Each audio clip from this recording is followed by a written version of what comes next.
여기 강대상에서 또 이렇게 여러분들을 뵙게 되니까 참 좋네요. 오늘은 12월 달입니다. 그렇죠? 지난주에 라이언 전도사님이 설교하시면서 땡스기빙 전날에 공감대가 없어가지고 다른 설교를 했다.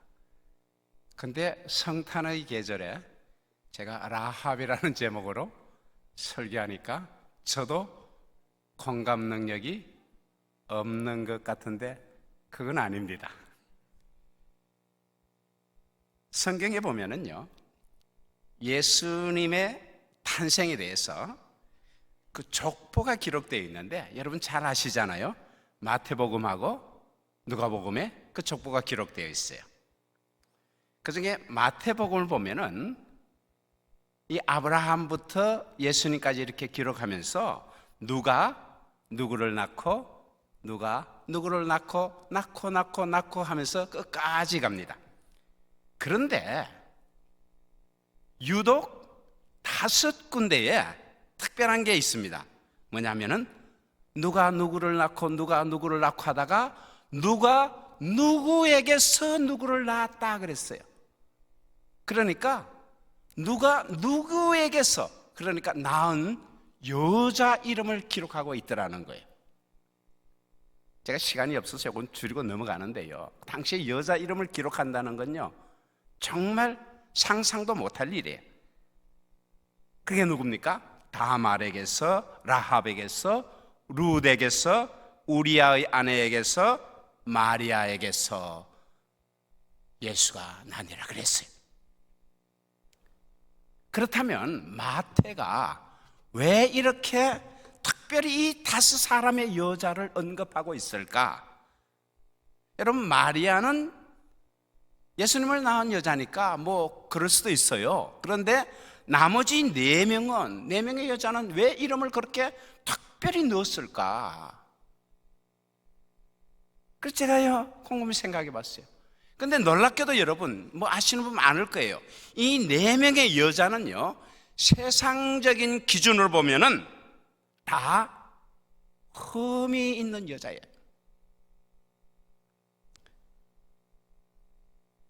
다말은 2번이나 과부가 되었다가 시아버지 사이에서 쌍둥이 낳았어요.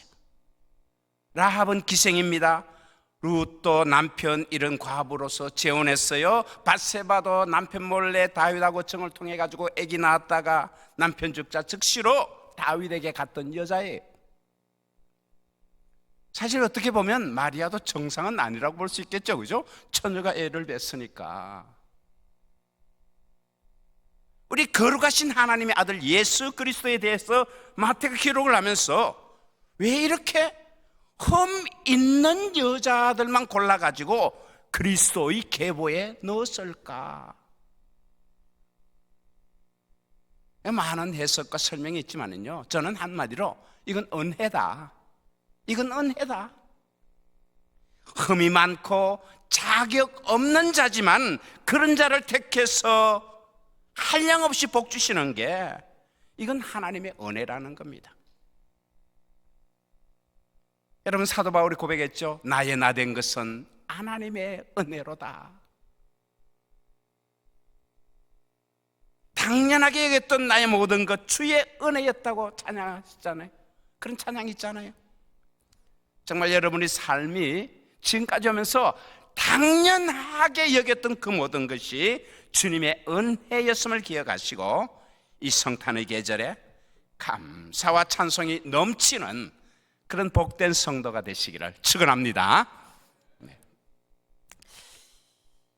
이 4명의 여자들에 대해서 이렇게 제가 그래서 조금 더 살펴보았습니다. 좀 더 자세하게 살펴보니까 한 가지 특이한 점이 있더라는 거예요. 다들 이렇게 아까 말했잖아요, 좀 흠이 있는 여자였어요. 그런데 그 중에 단 한 사람, 라합이 달랐어요. 뭐가 달랐어요? 다른 여자들은 다 흠은 있지만 그래도 처음에는요 정상적인 결혼을 했던 여자예요. 그런데 라합은 뭐예요? 아예 결혼한 기록이 없습니다. 언제부터인지 모르지만 처음부터 기생이었다 그거예요. 또 한 가지 다른 게 있는데, 다른 여자들은요 지금 마태복음의 족보에 기록된 그 이름, 그것 외에는 신약 성경에 어디에도 언급이 없습니다. 그런데 유독 라합만은, 제가 라합이라 그랬나요? 다말이라 그랬냐? 예, 착각하지 마세요. 라합입니다. 라합이, 이 다른 여자들은 신약 성경에 어떤 기록이 없는데 이 라합만 신약 성경 두 군데에서 특별히 더 기록하고 있더라는 겁니다. 그리고 그렇게 기록을 하면서 그냥 라합이라고 그러지 않고 반드시 뭡니까? 기생 라합이다 이렇게 기록을 하고 있어요. 여러분, 기생의 삶이 평범한 삶은 아니잖아요. 그렇죠? 파란만장한 삶을 사는 게 기생이에요. 그런 파란만장한 삶을 살았던 기생 라합이 언약의 백성이 됩니다. 메시아의 족보에 올라가는 그런 놀라운 영광과 축복을 받았어요. 아마 이거는요 대박날 영화의 소재가 아닌가. 이거 가지고 드라마 만들면 진짜 수천만 명이 보지 않을까. 그런데도 우리는 라합에 대해서 그렇게 많이 알고 있지 않아요. 그래서 제가 이 라합의 기록에 대해서 전부 다시 한번 자세히 점검해 보았습니다. 자, 신분이 기생이라는 것 이미 여러분에게 말씀드렸죠. 우리가 알고 있습니다. 그런데 기생이긴 한데 지금 여리고성에 살고 있는데 어떤 족속인지에 대해서는 언급이 없습니다. 성경에 나오는 모든 족속들 있잖아요. 가나안 7족속부터 시작해가지고 누구 족속, 무슨 족속, 무슨 족, 사람을 언급할 때 무슨 족속 누구라는데 라합은 그런 게 없어요. 그 얘기는 뭡니까? 아마도 이 라합은 정말 어떤 족속인지도 모르는 그런 최하층 천민 계급 출신일 것이다 라는 거예요. 그럴 가능성이 다분합니다. 여러분, 이런 최하층 천민 계급은요 인도에 가면 그 불가촉 천민이라는 게 있어요. 이거는요 사람 취급도 안 하는 그런 거예요. 아마 라합도 그런 부류의 사람이었을 거다. 이런 사람은요 대부분 뭡니까? 제대로 된 직업 없습니다. 살기는 살지만은요 뭐 합니까? 남이 하기 싫어하는, 꺼려하는 그런 더럽고 추하고 위험한 그런 일을 하면서 돈도 제대로 못 받아요. 그냥 겨우 그냥 먹고 살 정도 그러니까 뭡니까? 가난하고 열악한 그런 환경에 사는 게 그런 사람들이라는 거예요. 그런데 여러분, 라합이 아마 그런 천민의 계급에 속한 여자였을 것 같은데 놀랍게도 이 기생 라합이 아주 큰 집을 갖고 있었다는 거예요. 정탐꾼이 들어가서 그곳에서 묵을 만한, 여관으로 쓰일 만한 그런 큰 집을 가지고 있었어요. 비록 천민이고 기생이지만 상당한 재산을 가졌다는 거예요. 이게 뭡니까? 라합이 수완이 이게 보통 사람이 아니구나. 대단히 재테크에 밝은 여자구나. 우리 요즘 말로 하면 경제력이 그냥 대단한 여자다, 그렇게 볼 수 있어요. 그리고 정탐꾼이 들어온 시간이 보면 밤중이라 그랬어요. 그런데 그 밤중에 들어오는데 누군가가 즉시로 저 정탐꾼이구나 그렇게 알아보고 왕에 가가지고 이렇게 신고를 합니다. 저기 정탐꾼 왔다. 그러니까 그 얘기는 뭡니까? 여리고성이 지금 요단강 건너편 서쪽에, 아니 동쪽이죠, 그죠? 요단강 건너편 동쪽에 이스라엘 백성들이 진을 치고 있어요. 그러니까 저 이스라엘 백성들이 언제 강 건너 와가지고 우리를 침범해 올지 모른다. 그래가지고 아주 그냥 긴장해 있는 거예요. 경계심 가득 가지고 있는 거예요. 계엄령 내린 건 아니겠지만은요, 그냥 뭐 혹시 수상한 사람 있으면은 즉시 신고해라 뭐 그러고 있었을 거예요. 그러니까 사람이 보고 저 정탐꾼이구나 그래 신고했어요. 그런데요, 이 라합도 눈치가 보통이 아니었다는 거예요. 우리가 알지만 라합은 이 사람들이 정탐꾼인 줄 이미 알고 있었어요. 그래가지고 딱 들어오자마자 뭡니까? 지붕에 보냅니다. 그래가지고 3대 이렇게 넣다가 그 안에 숨겨놓아요. 이건 뭡니까? 라합이 어떤 면에서 정보력이 대단했다는 거예요. 벌써 눈치가 알아요. 딱 보고 무슨 일이 일어나겠구나. 그런 정보력이 대단했어요. 아마 그럴 거예요. 최하층의 천민이, 그것도 기생이 그렇게 부를 쌓고 큰 집 지니고 살려면은요, 항상 긴장하고 무슨 일이 어떻게 돌아가는지 정보 수집이 아주 혈안돼 있을 거예요. 그렇게 민감할 수밖에 없어요. 아니나 다를까 이 정탐꾼 지붕에 딱 숨기고 나니까, 그 삼대 속에 들어가라고 숨기고 나니까 금방 뭡니까? 체포조가 오는 거예요. 와가지고 두 사람 왔지? 정탐꾼 내놔. 어디 있어? 빨리 내놔. 그런데요, 이 기생 라합이 아주 천년덕스럽게 거짓말을 합니다.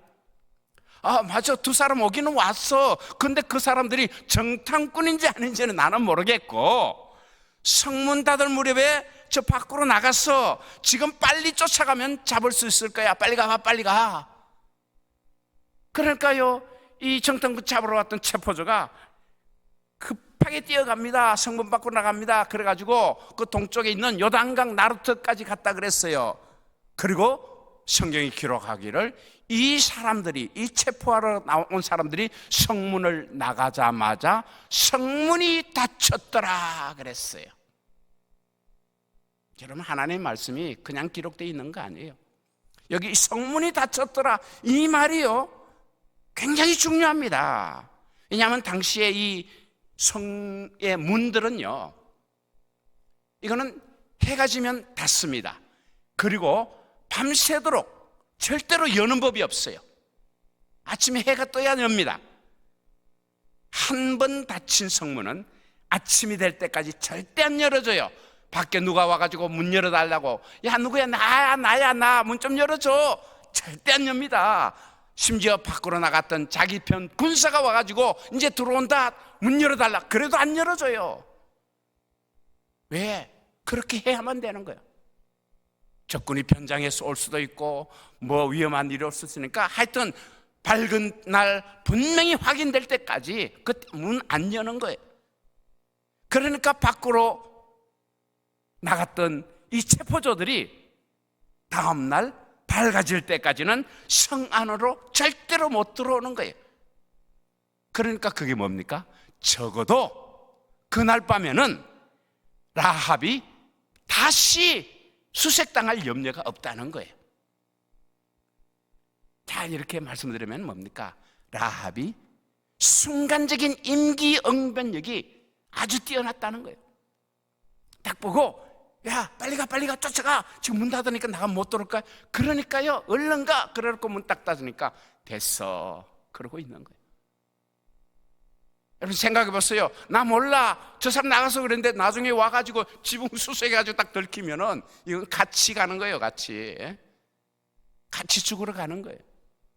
그러니까 임기응변력도 굉장한 여자였다. 그리고 그 밤에요, 나중에 정탐꾼을 줄로 매달아가지고 성문 밖으로 내보내잖아요. 그런데 내보내면서 이렇게 말합니다. 당신들이 왔던 그 길로 가지 마. 딴 길로 산으로 가가지고 도망가 숨어 있어. 그리고 사흘쯤 숨어 있다가 그 체포하러 간 사람들이 돌아오면은 그때 당신들이 갈 곳으로 가라. 그렇게 얘기해 줍니다. 이건 뭡니까? 여러분, 기생이, 여자가 여리고성에 그 군사활동 그런 것까지 다 꿰고 있다는 거예요.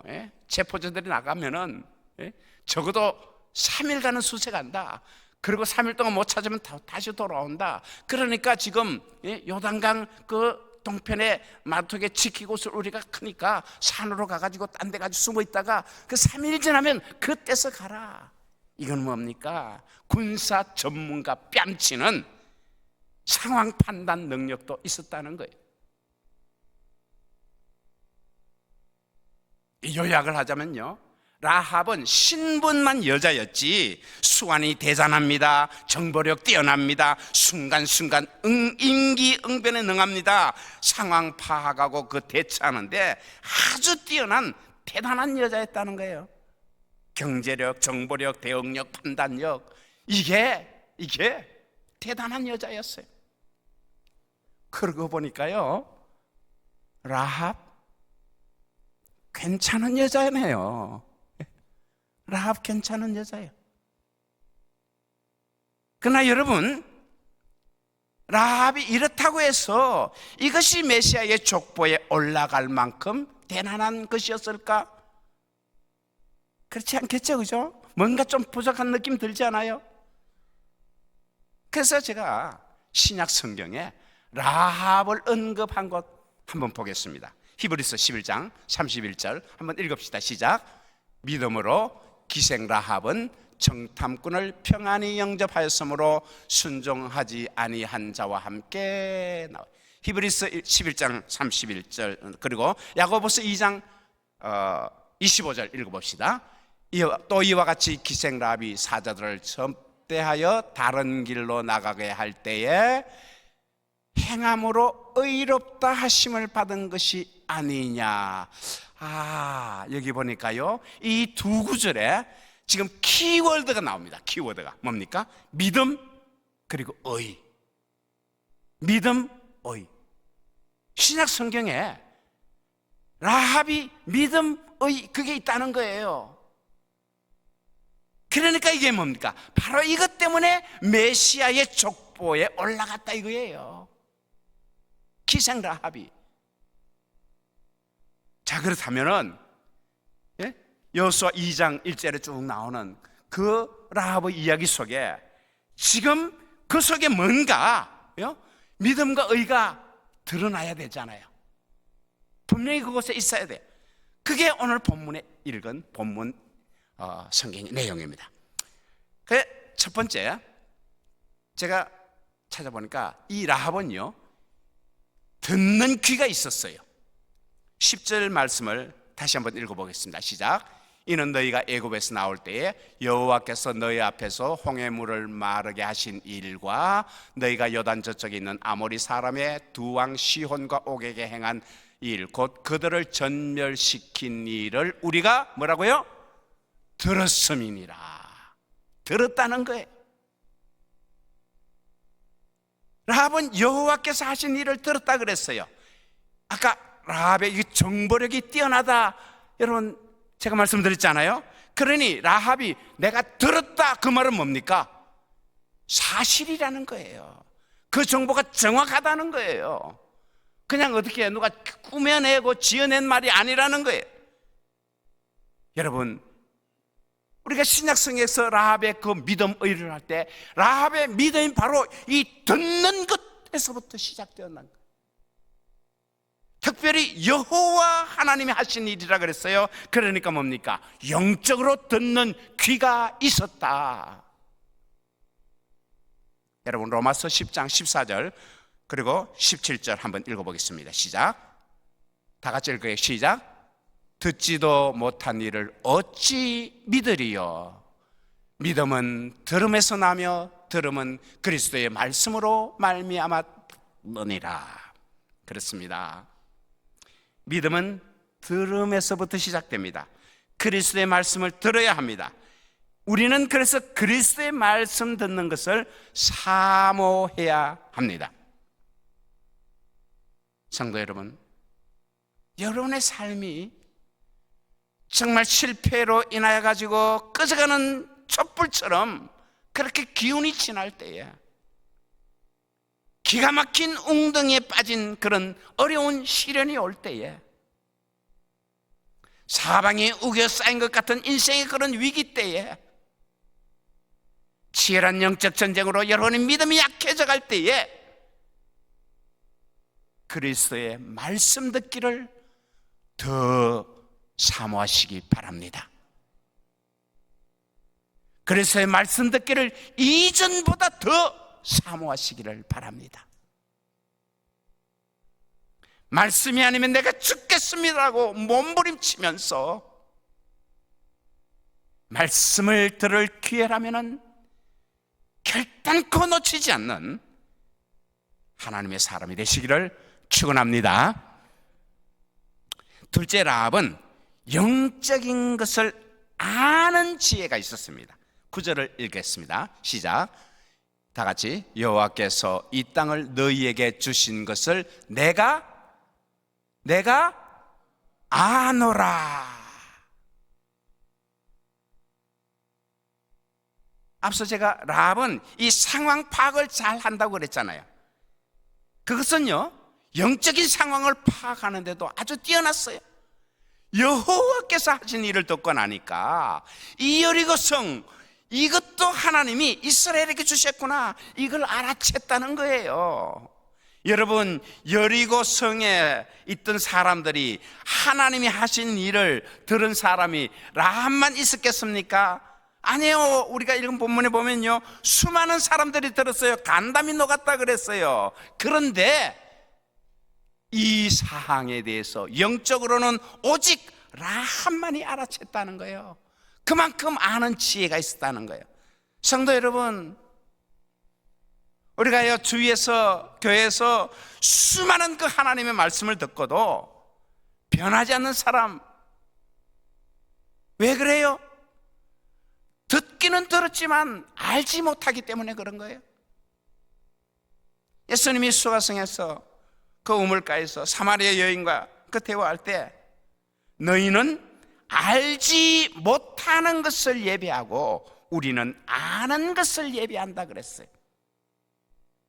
똑같은 예배를 드리면서도 알면서 예배하는 것과 알지 못하고 예배하는 것은요, 차원이 달라요. 차원이. 구약의 선지자 호세아는 이렇게 외쳤습니다. 성경 보겠습니다. 시작. 우리가 여호와를 알자, 힘써 여호와를 알자 그랬어요. 4장 6절 말씀.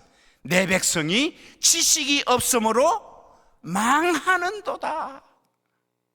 여러분, 우리가 들어도 알지 못하면 망하는 거예요. 그러니까 듣고서 우리는 알아야 돼요. 뭐 전부 다 알 수는 없겠지만 적어도 이 한 가지는 알아야 됩니다. 뭡니까? 우리의 구원은 오직 예수 그리스도에게만 있고 구원받지 못하면 망한다. 우리의 구원은 오직 예수 그리스도, 그리고 구원받지 못하면 망한다. 여러분 다 아시죠? 그죠? 이미 다 알고 계시겠지만 우리의 입술로 다시 한번 확인합시다. 저를 따라합시다. 구원은 오직 예수 그리스도에게만 있고 구원받지 못하면 망한다. 문제는 세상에 많은 사람들이 이걸 모르고 있다는 겁니다. 왜 몰라요? 듣지 못했으니까. 그러니까 모르는 거예요. 로마서 10장 14절에 보니까요, 듣지도 못한 일을 어찌 믿으리요? 전파하는 자가 없이 어찌 들으리요? 그랬습니다. 고린도전서 1장 21절 한번 읽어보겠습니다. 시작. 이 세상이 자기대로 하나님을 알지 못하므로 하나님께서 전도에 미련한 것으로 믿는 자들을 구원하시기를 기뻐하셨도다. 여러분 이 말씀을요 좀 논리적으로 다시 설명해 볼까요? 하나님을 모르면 구원받지 못한다. 세상은 절대 자기 지식으로 하나님 알 수가 없다. 전도를 통해서만 하나님을 알 수가 있다. 하나님은 그 전도하시는 것을 기뻐하신다. 제가 우리 교회에서요 이런 자동차를 하나 봤어요. 그리고 너무너무 감탄했어요. 와, 어떻게 저런 차가 있나, 정말 좋은 차네. 그래서 제가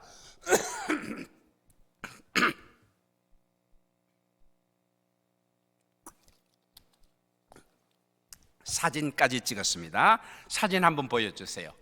사진 보이시나요? 좋은 차죠? 예? 좋은 차예요. 정말 좋은 차예요. 여러분, 제가요, 저 차가 비싸고 좋은 고급 자동차라고 좋다고 하는 게 아니에요. 제가 감탄하며 좋다고 하는 것은요, 저 번호판의 숫자예요. 보이나요? 보여요? 저 숫자의 번호판 한번 읽어볼까요? 8, 2, 9, 1. 아니, 그렇게 읽으면 안 돼요. 빨리 구원. 이제 아시겠어요?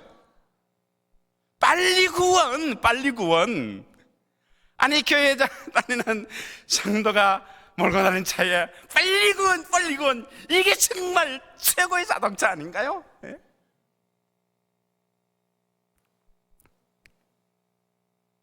하나님이 기뻐하시는 영혼 구원을 위해서 빨리 전도하시는 여러분 되시기를 축원합니다. 그런데 전도해보신 분들은 알 거예요. 아이고, 이 전도가 왜 이리 어려워?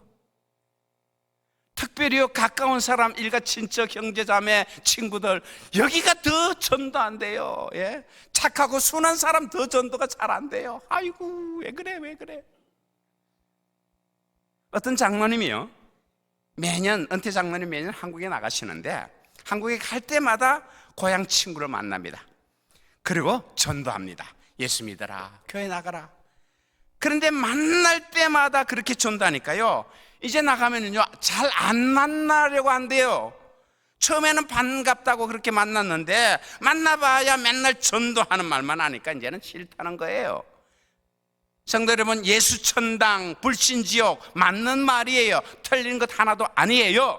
하지만 여러분, 예수 안 믿으면 당신 지옥 가요, 그래봐요. 그 사람 좋아할까요? 굉장히 기분 나쁩니다. 불쾌합니다. 다시는 안 만나요. 그 장로님이, 그래서 제가요, 곰곰이 생각하다가, 장로님, 그러면 이제 앞으로 이렇게 말씀하세요. 뭐라고요? 친구야, 너 예수 믿기 전에는 절대 죽지 마라.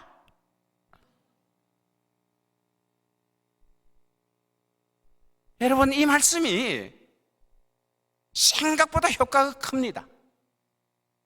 아무리 까탈 쓰는 사람도요, 이 말씀 듣고, 이 말 듣고요, 기분 나빠하지 않아요. 예수나 교회라면 질색하는 사람도 듣고 허허 웃습니다. 전도하기 어려운 그런 분위기라도요, 아주 쉽게 할 수가 있어요. 하나님이 구원하기로 작정된 자라면은 때가 되면 이 전도의 말이 씨가 되어가지고 교회로 인도할 수 있게 되는 거예요. 한번 따라해 봅시다. 친구야, 너 예수 믿기 전에는 절대 죽지 마라. 부탁한다. 부탁한다까지 붙이세요. 여러분, 이 말 듣고요, 그 친구가요, 우리가 이 사람 죽지 말라고 하는 말이에요, 예수 믿어라라고 하는 말이에요. 예수 믿으라 그러면은요, 질색하던 친구가 죽지 마라 그러니까 기분 좋은 거예요. 근데 그 속에 뭐가 있어요? 예수 안 믿으면 안 된다는 거예요. 예수 믿기 전엔 죽으면 안 된다는 거예요. 때를 얻든지 못 얻든지 전도하시기를 축원합니다. 셋째, 라합의 믿음의 고백이 있었습니다. 11절 한번 볼까요? 시작, 읽읍시다. 시작. 여호와는 위로는 하늘에서도 아래로는 땅에서도 하나님이시니라. 여러분, 신약에서 가장 위대한 신앙 고백, 여러분 잘 아시죠? 그죠? 마태복음 16장 16절에 주는 그리스도시요 살아계신 하나님의 아들이시니이다. 예수님께서 그래, 내가 이 신앙 고백 위에 내 교회를 세우리라 그랬잖아요. 마태복음 16장 16절이에요. 혹시 모르면 기억하시고, 그런데요, 구약에는요 아직 예수 그리스도의 비밀이 아직 드러나지 않았어요. 그렇기 때문에 예수 그리스도에 대한 신앙 고백은 안 나오고요, 오직 여호와 하나님에 대한 신앙 고백이 여러 군데 나옵니다. 근데 저는 그 중에서도 이 라합의 신앙 고백이 정말 간결하면서도 정말 위대하다, 그렇게 봅니다. 여호수아 2장 1절 한번 다시 한번 볼까요? 제가 이 개역 성경하고 틀리는데요, 여호와는 뭡니까? 위로는 하늘에서도 아래로는 땅에서도 하나님이시니라. 그러니까 옛날 성경, 우리 개역 성경에 보면요, 상천하지의 하나님이라 그랬어요. 수많은 우상신들이 드글드글하는 그 가나안 땅, 그 리고성에서 살아남으려고 정말 치열하게 살아가던 그 비천한 기생이 하늘에서든지 땅에서든지 오직 그분만이 신이다, 내가 아는 다른 신은 모든 신은 신 아니다, 그 고백을 한 거예요. 자, 제가 시간이 없으니까요 결론만 말씀드릴게요. 성경 읽겠습니다. 고린도전서 12장 3절 시작. 성령으로 아니하고는 누구든지 예수 그리스도를 주시라 할 수 없느니라. 로마서 10장 10절 사람이 마음으로 믿어 의에 이르고 입으로 시인하여 구원에 이르느니라. 여러분, 지금 뭡니까? 우리가 신앙 고백을 하는 것은 내 마음으로 하는 게 아니에요. 성령께서 우리에게 오셔야만 그 고백이 나오는 거예요. 성령이 내게 오셨다는 건 뭡니까? 하나님 우리를 택하셨다는 거예요. 하나님 우리를 택하시고 구원하기로 작정했다는 거예요. 내 믿음도 그래서 내게 아니라는 거예요. 하나님의 은혜라는 거예요. 우리 양생계 우리 도서관에 가면은요, 박면호 장로님이 아주 구해놓은 명언이 걸린 액자가 있어요. 그 액자에 적힌 거를요 한번 적어왔습니다. 한번 읽어보겠습니다. 한번 그 구절 나오나요? 예, 아니 그 앞에 없군요. 성경 구절 말고 있는데요, 그게 이렇게 써 있습니다. 이제 나를 구원하는 것은 나의 학문도 나의 교의학도 아니고 오직 나의 신앙뿐이다. 이번 주일날 여러분 꼭 도서관에 가셔가지고 그 액자 다시 한번 읽어보세요. 이제 나를 구원하는 것은 오직 신앙뿐이라는 거예요. 오직 믿음뿐이라는 거예요. 그런 신앙 고백이 로마서 10:10에서 뭐라 그랬어요? 마음으로 믿어 의에 이르고 입으로 시인하라 그랬어요. 그래야 구원에 이른다는 겁니다. 성도 여러분, 여호와 하나님만이 유일한 하나님이시고 성자 예수님만이 우리의 구원자이시고 성령 하나님께서 천국 가는 그날까지 나를 지키시고 인도하신다는 확신에 찬 신앙 고백이 여러분의 삶에서, 여러분의 입술에서, 여러분의 기도와 여러분의 찬양에서 넘쳐나시기를 축원합니다. 마지막으로 네 번째, 라합은 이 구원에 대한 열망이 있었습니다. 13절 읽겠습니다. 시작. 나의 부모와 나의 남녀 형제와 그들에게 속한 모든 사람을 살려주어 우리 목숨을 죽음에서 건져내라. 우리 목숨을 죽음에서 건져내라. 하나님을 듣고 하나님을 알게 되니까 믿음의 고백이 저절로 나옵니다. 믿음 고백하고 나니까 구원의 길이 보이는 거예요. 구원의 길이 보이면 여러분 달려가야 되잖아요. 우리 목숨을 죽음에서 건져내라. 예수님이 내가 곧 길이요 진리요 생명이라 그랬어요. 그 길만이 우리가 사는 길이에요. 라합은 그래서 이 생명길을 가라. 그래서 약속받습니다. 창문에 붉은 줄을 걸어라. 구원의 약속을 받았어요. 라합은 그렇게 간절하게 살기를 원했고 구원받기 원했고 그 간절한 바람대로 라합은 자기도 살고 자기 가족도 살리는 그런 복을 받았어요. 거기에 더하여 언약 백성에 포함되는 놀라운 복을 받았습니다. 여호수아 6장 25절 읽겠습니다. 시작. 여호수아가 기생 라합과 그의 아버지의 가족과 그에게 속한 모든 것을 살렸으므로 그가 오늘까지 이스라엘 중에 거주하였으니, 무슨 얘기예요? 언약 백성 안으로 들어왔다는 거예요. 그리고 천년이 지나서는 예수 그리스도의 족보에 그 이름이 기록되는 영광도 얻었습니다.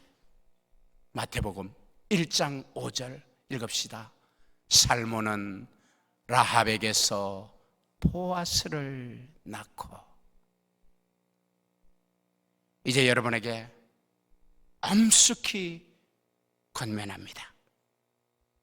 라합처럼 믿음의 결단을 내리십시오. 그래서 라합처럼 복을 받으십시오. 천년 후에라도 복을 주시는 주님을 끝까지 붙드시고 하늘의 별처럼 빛난 이름이 되십시오. 라합처럼 비참한 내 인생을 불쌍히 여기시고 사랑과 긍휼로 은혜의 그 구원길을 열어주시며